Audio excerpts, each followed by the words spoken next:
Hello folks, and what we're going to do tonight is we're going to have a look at like two Russian watches side by side, the Poljot Fish-eye and the Chaika Stadium.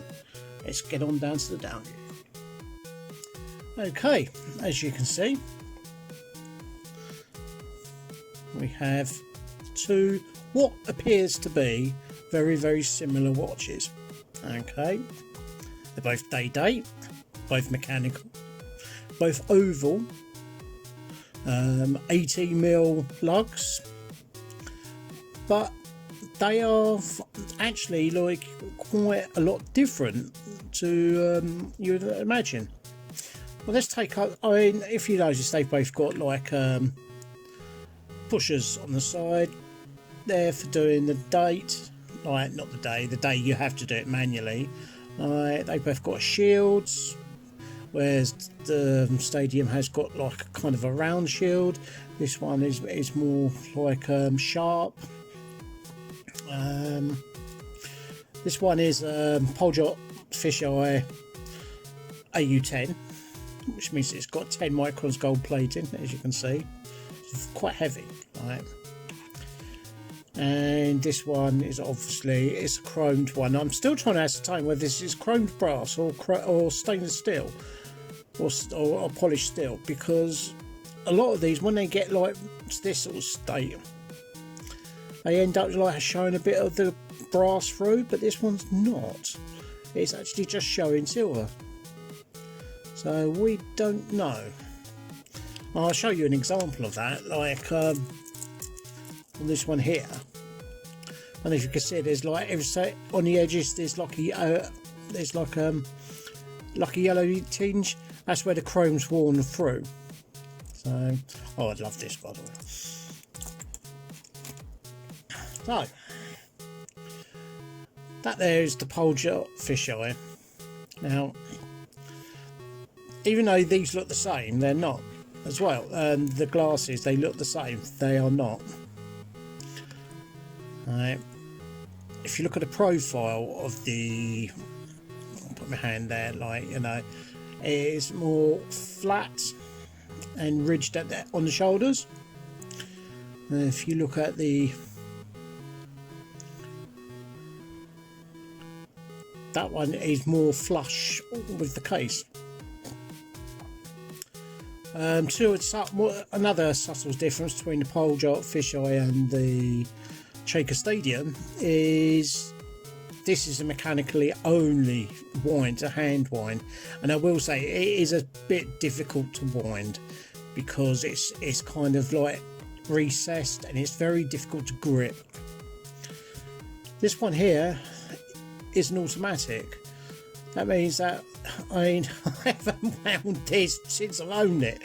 Like, you know, it has absolutely got a really good, very silent rotor. It's also a very quiet tick. This one is more strident. So, you know, and I love them both. Like, these are, you know, I mean, the Chaika is made in a place called Uglich. UGLICH, like, you know, which, you know, anglicisation of it, like it could be ugly, like, you know, I mean, it's a watch made in a town called Ugly. Poljots keep very good time, whereas Chaika have got a reputation of not being very good timekeepers. Now the Chaika, I will say that some days it seems to gain a minute and some days it seems to drop a minute, but when you get to the end of the week, it's all averaged out, so it's still telling good time. So, you know, I mean, I mean, they look similar, but they really aren't similar, like, you know, and I needed to put this up for clarification. I mean, they've got the same sort of ring back, you know, but that's common with all Russian watches really of this era. I mean, they both are Soviet icon watches, and people say, oh yeah, well, this is something peculiar to Russia, and it's not. Russia itself possibly copied these from a brand called Valelux, Valelux. And there is also another watch called a Mido Commander, which is an automatic. It looks very, very close to the Stadium.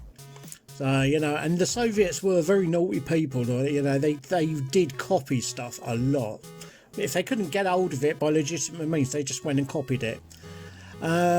This looks more like the Valelux.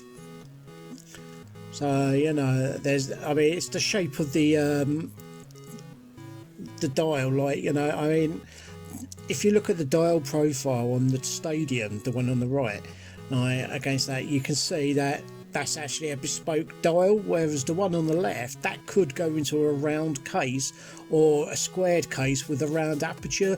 That's more universal. You know, both acrylic glasses. And the other, if you look here, the one on the left has got shielded lugs, or tonneau as they're known in the game, whereas the Stadium has open lugs. But fine, we'll have a look at the final mark of it as well.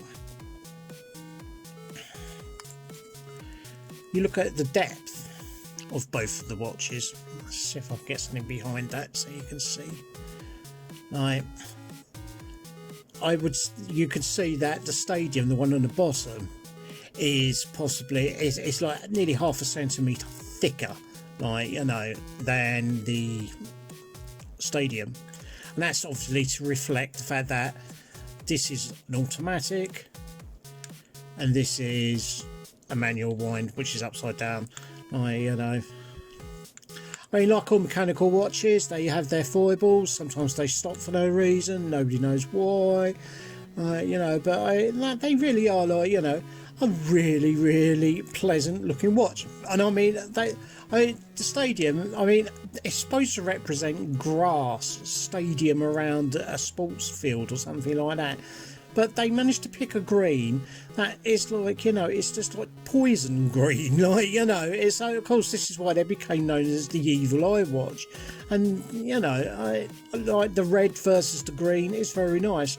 Whereas this one here, the Stadium, it is, you know, a very pleasant, unusual looking gold piece. And if I ever find the right shield for it, I will actually take the crystal off and take that. See, that it shows you, like, the ingenuity of the Russians. Somebody actually, like, took that from what could be a clock or something like that, and they using like something like a Forstner drill bit or something like that. What they did was they drilled the aperture absolutely perfectly, so the movement fitted in, like, and it's like something like an old Soviet alarm clock or something. You know, I have toyed with the idea of, say, like, if you look down towards the bottom on the right hand side of the shield, like, say about where the 4 to 5 mark indices would be, like, you can see there's actually red on the actual star, and I was thinking, like, you know, that would actually, if I was to pick that out in red, like, that would actually look quite nice. You know, these are watches that, you know, are unusual, they are iconic, they are Soviet icons, they are both Soviet watches. I think this one is far, far more the Soviet icon, even though I've been holding it upside down. Simply because, like, you know, it's the red and the green, it's the shape, you know, it's the lack of focusing of my phone. You know, I mean, somebody really put the effort in, but it's like he never spoke to somebody else on the design team, and whoever spoke to anybody else on the design team, and they came up with, you know, well, just an amazing Soviet ugly icon, like, you know, and it's so cool in its ugliness. So there you go. So if people say to you, like, you know, oh, what is the difference between, you know, these are the same, they are not by long. You cannot, like, you know, stick a Chaika movement into that Poljot or vice versa, or you probably could vice versa, but, like, you know, it would look stupid because it wouldn't fit. You know, you know, this is automatic, this never needs winding, this does need winding, and it's a pain in the bum to wind, and I'm going to buy a winder for it. And it's like a special, like a tool, because it is just such a pain to wind. It's very hard to get a good grip on the winder because of its recessing. I mean, that's a 9 carat gold rolled gold bracelet, AU10. It's got the markings somewhere around there, like, you know. I mean, that in years to come will probably be worth quite a bit, even if it's just for the gold that's sitting on it. You know, I mean, 10 microns thick gold is quite heavy. You know, the average gold plated on watches is usually 5 microns or less. Right, for this to be, so, you know, it's an indulgent, it's ostentatious sort of level of gold. You know, I mean, my Slab of Glory is also an AU10, like, and the gold on that doesn't look as good as this. So, you know, it does look like, you know, on your wrist, it does look very good. Right, we'll go back up to the up view and we'll have a final thought on it. So, there we go. I thought I'd interject here quickly, like, and I'd say that I think everybody who collects watches has probably got one of these. Right. Casio plastic diver's watch. I pay £6 delivered for this, and look at the insane loom on it. Are we watching? Oh, I don't know if it's going to pick it up. Oh, it's picked up a little bit. But I mean, the loom on it is absolutely insane. Here we are. So, even though, you know, this is what I would call a beta watch. Right, you know, I mean, I don't want to keep using my Oscar and meal for, like, you know, doing rough work and stuff. So, you know, it's £6 delivered. Right, the bracelet cost me £1.89. So, you know, I know you can buy these new on at the moment in Argos, I think, for £10. But, you know, these are the ones that people are oil filling, and I was thinking about doing just that. I was going to get a dedicated Casio 10-year battery for it, right? I was going to seal it up, and I was going to stick it 3M fluoro, whatever it is, oil in it, right? And that'll last for 10 years, like, you know, and, you know, it means you can go 10,000 metres with an oil-filled one of these. Yeah, it'll survive. So, let's wrap this up. As you can see, better view there, like, you know, excuse my scabby fingers, you know,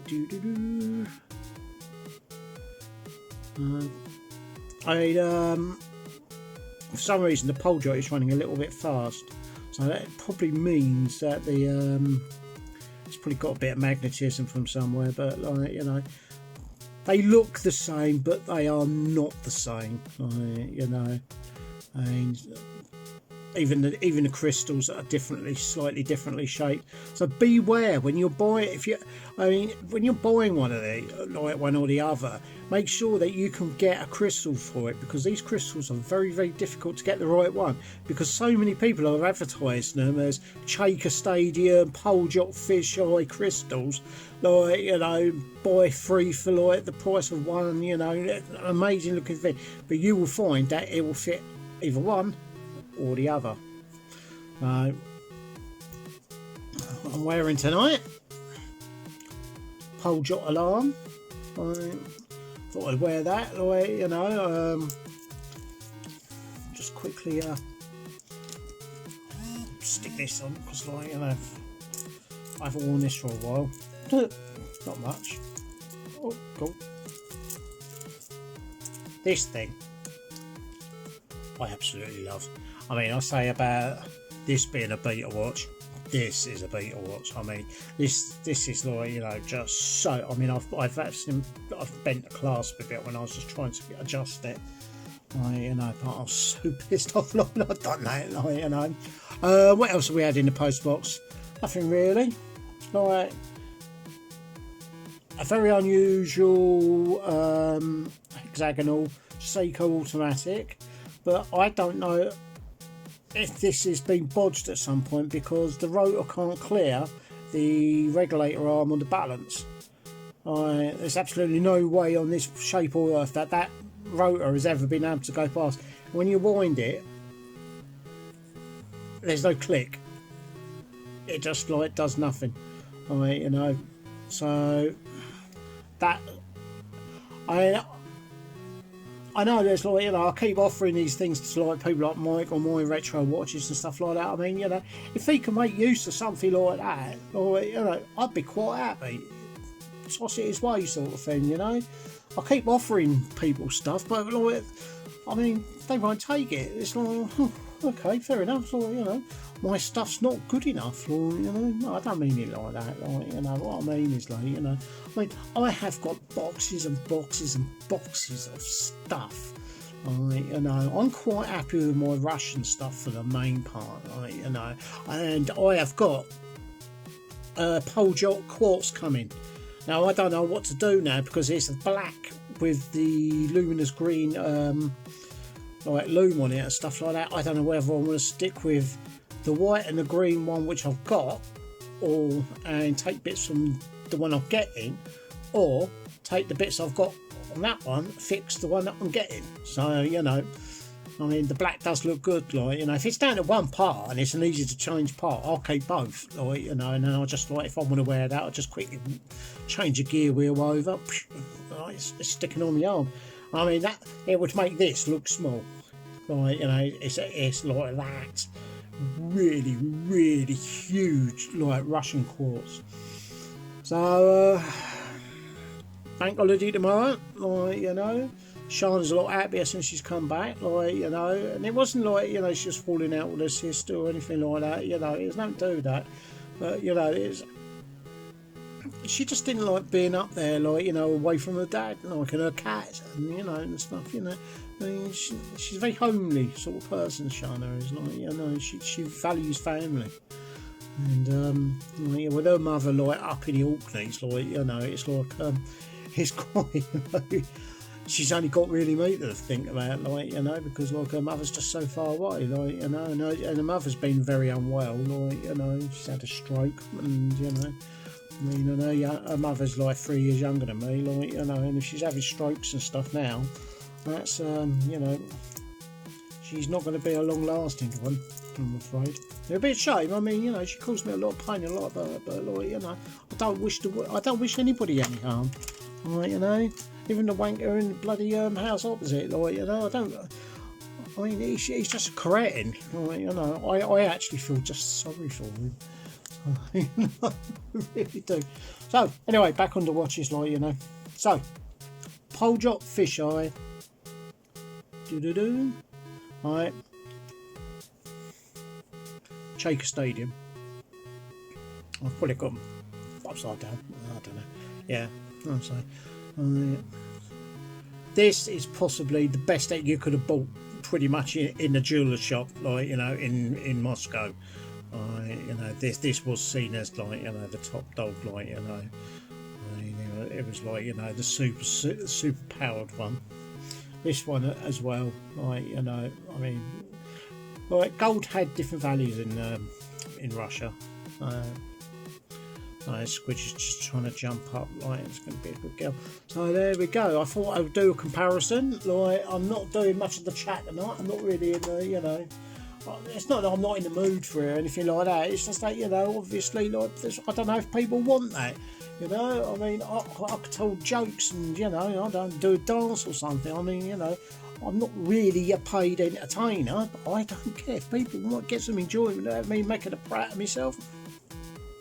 Well, you know, so big shout out to everybody, like, you know, stay cool, stay calm, stay clever, and, you know, don't be licking people's armpits because you get coronavirus and turns you into Boris Johnson. See you later.